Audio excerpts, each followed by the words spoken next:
নমস্কার। দিশা এডুকেশন থেকে একটা একটা রিজনিং এর অঙ্ক, এগুলোকে রিজনিং এর অঙ্ক বলা হয়। এগুলো চাকরি পরীক্ষা থাকে, এগুলো বুদ্ধির একটু অঙ্ক। একটা অঙ্ক দিয়েছে, ABCDEF একটি ষড়ভুজ আকৃতির টেবিল ঘিরে চেয়ারে বসেছে। ঠিক এরকম টাইপের, বলতে গেলে আমি এঁকেছি এরকম টাইপের একটা টেবিলে দিকে বসে আছে, 6টা কোণায় বসে আছে। এ বসেছে বি এর উল্টো দিকে, বি বসেছে সি এবং ডি এর মাঝখানে, ডি বসেছে ই ও এফ এর মাঝখানে, যেখানে ডি এর বাঁদিকে ই বসেছে। নিম্নলিখিত যুগলগুলির মধ্যে কারা মুখোমুখি বসেছে? এখানে অপশন দিয়ে দিয়েছে। এবার আমি দেখো যেটা নিচ্ছি সেটা হলো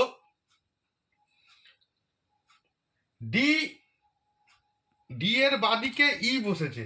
আমি ধরলাম ডিটা এখানটা ধরলাম, এটা ডি। এর বাঁদিক কোনটা? এর বাঁদিক হলো এইটা। ডি এর বাঁদিকে ই বসেছে। এবার কি বলেছে? এইবার বলেছে ডি আর সি এর মাঝখানে বসেছে সি এবং বি।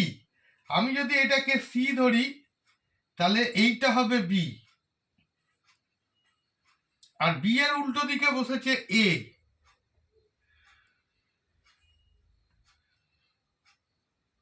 এ বসেছে ই আর এফ এর মাঝখানে, তাহলে এইটা হয়ে যাবে এফ। তাহলে এই অপশনগুলোর মধ্যে কোনটা মুখোমুখি, কারা মুখোমুখি বসেছে? এ আর বি তো মুখোমুখি বসেছে, এইটার অপশানে দেয়নি। ইএফ মুখোমুখি বসেনি, ডিই মুখোমুখি বসেনি, সি আর ই কিন্তু মুখোমুখি বসেছে, আমরা দেখতে পাচ্ছি সি আর ই কিন্তু মুখোমুখি বসেছে। সিডি মুখোমুখি বসেনি। তাহলে আমাদের উত্তর হবে সি আর ই, এইটা হবে উত্তর। বলে গেল অঙ্কটা। এখানে প্রথমে যেটা ধরতে হবে, এখানে বলে দিয়েছে যেখানে ডি এর বাঁ দিকে বসেছে ই বসেছে। আমি প্রথমেই ডিটা ধরলাম। তোমরা বলতেই পারো ডিটা এখানে বসালেন না কেন? ডি এর বাঁ দিকে কিন্তু ই বসবে। আমি এখানে দেখতে পাচ্ছি এই ডি এর বাঁ দিকে ই আছে, মানে বাঁ দিকটা ফাঁকা আছে, তাই জন্য ডিটাকে এখানে বসালাম। ডি এর বাঁ দিকে ই বসেছে, তাহলে ডি যদি এখানে হয়, ডি এবং সি এর মাঝখানে, এটা যদি সি হয় ডি আর সি এর মাঝখানে বি বসবে, বি এর উল্টো দিকে এ বসবে ই আর এফ এর মাঝখানে, এখানেতেই দিয়ে দিয়েছি, তাহলে এখানে এফ হবে।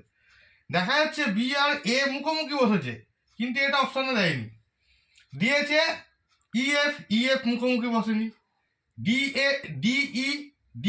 মুখোমুখি বসেনি, সিইটা মুখোমুখি বসেছে, সিডি মুখোমুখি বসেনি। তাহলে আমার উত্তর হবে সি আর ই। আশা করি ভিডিওটা অঙ্কটা বুঝতে পেরেছো। যদি ভালো লেগে থাকে এই ভিডিওটা, তাহলে আমাদের চ্যানেলটাকে সাবস্ক্রাইব করো, আর এই ভিডিওটাকে লাইক করো, কমেন্ট করো। তোমাদের কমেন্ট আমাদের খুবই মূল্যবান, আমাদের কাছে খুবই মূল্যবান, আমাদের এগিয়ে নিয়ে যেতে সাহায্য করবে। আর এই ভিডিওটা শেয়ার করে দিও। নমস্কার।